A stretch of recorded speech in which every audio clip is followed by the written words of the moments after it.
नमस्कार, आदाब, सत श्री अकाल, जय भीम, जोहार। मेरा नाम है नवीन कुमार।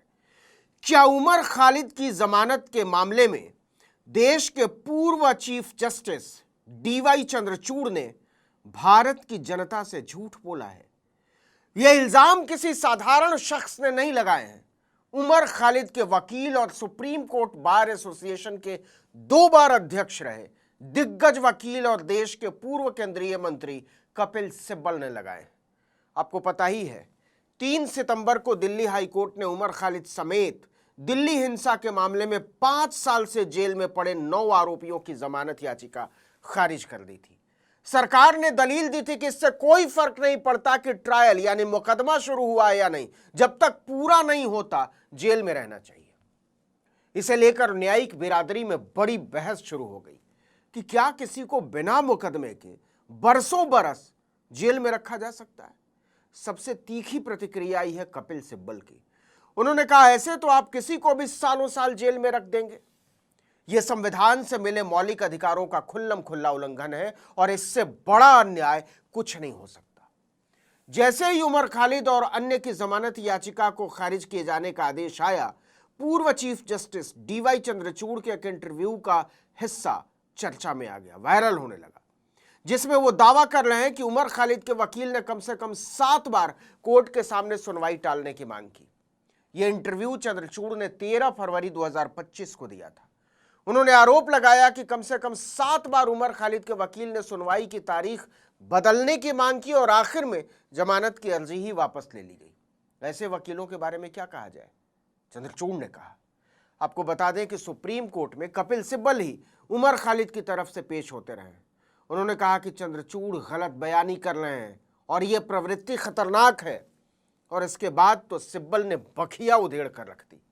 साफ कहा कि आज नहीं तो कल उमर खालिद के खिलाफ न्यायपालिका, सरकार और जांच एजेंसियों की साजिश का पर्दाफाश होकर रहेगा, कोई रोक नहीं सकता। देखिए, दिल्ली दंगों की साजिश के मामले में आरोपी उमर खालिद और 8 अन्य को दिल्ली हाईकोर्ट से जमानत न मिलने के बाद सीनियर एडवोकेट और राज्यसभा सांसद कपिल सिब्बल ने प्रेस कॉन्फ्रेंस करके इस मामले में न्यायपालिका के दस्तूर की धज्जी उड़ा दी है। उन्होंने कहा कि अदालतें सुनवाई टालकर मामले में देरी कर रही हैं। यह संविधान के अनुच्छेद 21, जो कि हर नागरिक को जीवन और स्वतंत्रता के अधिकार की गारंटी देता है, उसका उल्लंघन है। सिब्बल ने कहा, अगर कोर्ट सालों तक फैसला नहीं करता तो क्या इसकी जिम्मेदारी हमारी है? अदालत की यही हालत है। आप भाग क्यों रहे हैं? अगर जमानत नहीं देनी है तो मामले को खारिज कर दीजिए। 20-30 बार बरसों तक सुनवाई करने की क्या जरूरत है? यह अनुच्छेद 21 का उल्लंघन है। ऐसा अन्याय हरगिज नहीं होना चाहिए। कपिल सिब्बल ने कहा, अगर कोई देश की अखंडता को खतरा पहुंचाएगा तो हम देश के साथ खड़े होंगे, उस व्यक्ति के साथ नहीं, लेकिन निर्दोषों के साथ तो खड़ा होना ही पड़ेगा। और अफसोस, ये जिम्मेदारी निभाने से लोग भाग खड़े हुए। सिब्बल ने कहा कि सुप्रीम कोर्ट ने अपने ही पुराने फैसलों की अवहेलना की है। उन्होंने कई मामले गिनाए जहां लंबे समय तक जेल में रहने के बाद जमानत दी गई थी। ये सारी जो हो रहा था उस समय नॉर्थ ईस्ट दिल्ली में, इसकी सारी वीडियोग्राफी पुलिस के पास है, हर चीज की वीडियोग्राफी।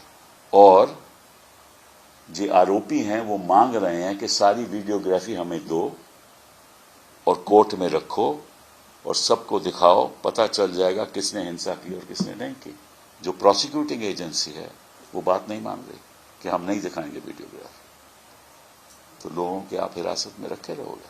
सिब्बल ने कहा, इन सारे मामलों में तो चार्ज भी फ्रेम हो गए थे, लेकिन उमर खालिद के मामले में तो यह भी नहीं हुआ है। 5 साल हो गए। यह दिखाता है कि आपकी नीयत ठीक नहीं है। सिब्बल ने न्यायिक तंत्र की बखिया उधेड़ते हुए कहा कि आखिर चंद्रचूड़ कौन से स्थगन की बात कर रहे हैं? वो 7 बार स्थगन का आरोप लगा रहे हैं, जबकि हमने तो केवल 2 बार ऐसा किया। एक बार तबीयत ठीक न होने की वजह से और दूसरी बार अनुच्छेद 370 पर संविधान पीठ के सामने पेश होने की वजह से। लेकिन अदालतों ने तो बार बार न्याय का मजाक उड़ाया। सिब्बल ने पूछा कि कुछ जजों ने बिना कारण बताए इस मामले की सुनवाई से खुद को अलग क्यों कर लिया? जजों को बताना चाहिए कि वो सुनवाई से पीछे क्यों हटे। कोई कारण तो होना चाहिए। जब कोई व्यक्ति राहत के लिए कोर्ट आता है तो उसे यह जानने का अधिकार है कि न्यायाधीश उसका मामला क्यों नहीं सुन रहे हैं, आखिर इसके पीछे क्या है। इतना ही नहीं, कपिल सिब्बल ने कहा कि पहली अपील दिल्ली हाई कोर्ट में 180 दिनों में 28 बार सुनी गई, फिर भी राहत नहीं मिली। सुप्रीम कोर्ट में अपील 272 दिनों तक लंबित रही, लेकिन सुनवाई पूरी नहीं हुई और जस्टिस प्रशांत किशोर मिश्रा ने मामले से खुद को अलग कर लिया। अंततः उमर खालिद को केस वापस लेकर ट्रायल कोर्ट जाना पड़ा। दूसरी अपील हाई कोर्ट में 407 दिनों तक चली। 9 जुलाई 2025 को आदेश सुरक्षित रखे गए, लेकिन कभी सुनाए नहीं गए। फिर मामला दूसरी बेंच के पास गया, लेकिन उसने भी सुनवाई करने से इनकार कर दिया। उमर खालिद के मामले में न्यायिक प्रक्रिया और जांच एजेंसियों की धज्जी उड़ाते हुए कपिल सिब्बल ने कहा कि मैं पूरे विश्वास से कहता हूं, अगर यह केस ट्रायल में गया तो सारे के सारे लोग बरी हो जाएंगे। यह साजिश उजागर होकर ही रहेगी। जिस भाषण का आरोप है वो खालिद ने मुंबई में दिया था, दिल्ली में तो दिया ही नहीं। कोई प्रत्यक्ष सीधा सबूत नहीं है, फिर भी वो 5 साल से जेल में पड़े हुए हैं, जमानत नहीं दे रहे। कोर्ट और जांच एजेंसियों की निष्पक्षता पर सवाल उठाते हुए सिब्बल ने कहा कि दिल्ली पुलिस ने सुरक्षित गवाहों यानी प्रोटेक्टेड विटनेसेस के बयान रिकॉर्ड करने का दावा किया है, लेकिन वो आरोपियों को उपलब्ध नहीं कराए गए, जो कि उनका अधिकार है। और रही बात चार्जशीट की, तो चार्जशीट अपने आप में कोई सबूत नहीं है, यह सिर्फ जांच एजेंसी की राय है। अगर चार्जशीट को ही सबूत माना जाने लगे फिर तो किसी सुनवाई की जरूरत ही नहीं, किसी को भी जमानत नहीं मिलेगी। सिब्बल ने उमर खालिद, शर्जील इमाम और दूसरे आरोपियों के मामले में समाज और राजनीतिक दलों की चुप्पी पर भी जमकर प्रहार किए। इसके साथ ही उन्होंने दिल्ली सरकार के मंत्री कपिल मिश्रा और प्रवेश वर्मा, तत्कालीन केंद्रीय मंत्री अनुराग ठाकुर जैसे नेताओं के भड़काऊ बयानों को लेकर अदालतों के रुख को भी कटघरे में खड़ा किया। सिब्बल ने कहा कि 2020 के उन दंगों में 53 लोग मारे गए थे, उनमें से 2/3 एक ही समुदाय के थे। जिन नेताओं ने भड़काऊ भाषण दिए, क्या उनके खिलाफ कोई कार्यवाही हुई? इसी पुलिस ने उन पर FIR तक दर्ज नहीं की। हर जगह उन्हें साफ बचा लिया गया और जिस जज ने पुलिस के निष्पक्षता पर सवाल उठाए उसी का तबादला कर दिया गया। यही है हमारी न्यायपालिका और सरकार की हालत। सिब्बल ने कहा, हमारी राजनीतिक पार्टियां भी इन मुद्दों पर आवाज नहीं उठाती, बोलने से बचती हैं। हमारी नजरों के सामने एक सार्वजनिक अन्याय हो रहा है और हमारे वकील, मध्य वर्ग के लोग, समाज सब चुप है। ये परेशान करने वाली बात है। आखिर कौन आवाज उठाएगा? कपिल सिब्बल क्या गलत बोल रहे हैं? सवाल तो है कि कितने लोग उमर खालिद, शर्जील इमाम, सफूरा जरगर या आसिफ तन्हा जैसे लोगों को लेकर अपने दिल की बात सामने रख रहे हैं।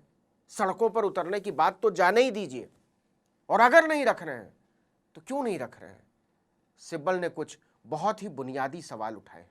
77 साल का एक आदमी न्याय के पक्ष में पूरे तंत्र को उधेड़ कर रख देता है, जोखिम लेता है, और 27 साल के नौजवान, 30 साल के नौजवान, 35 साल के नौजवान घोर अन्याय पर मुंह में टेप चिपकाए बैठे।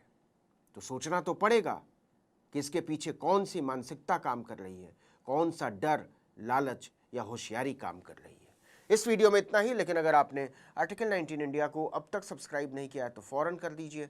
बेल आइकॉन दबाइए, घंटी जैसी आकृति लाइक कीजिए और कमेंट करके बताइए हमारा वीडियो आपको कैसा लगा। हमारा ट्विटर हैंडल है article19_India और मेरा ट्विटर हैंडल है नवीन जर्नलिस्ट। नमस्कार।